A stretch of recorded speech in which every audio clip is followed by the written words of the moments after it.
even if we're a young brand. So, yeah, so thank you. And if you have any questions, baka, yes sir? So, 2018 ba?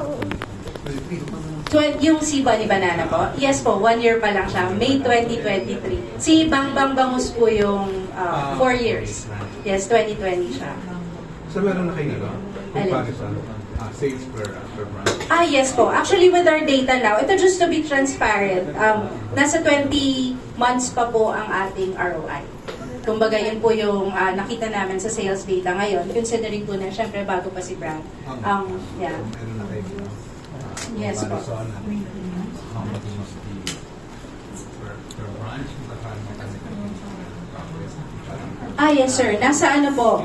33,000 yung net po. Yes sir. Mga ganun. So medyo, siguro po could be better in the coming months. But yun nga po, just to be transparent since Bunny Banana is a very young brand. Yeah. Yes po, we're just starting to kick off. But we've noticed that customers are loyal customers. Kumbaga once they've started to try it, bumabalik sila. Kamusta po? Okay naman? Okay naman siya. Yes. So, baka po may questions na po kayo?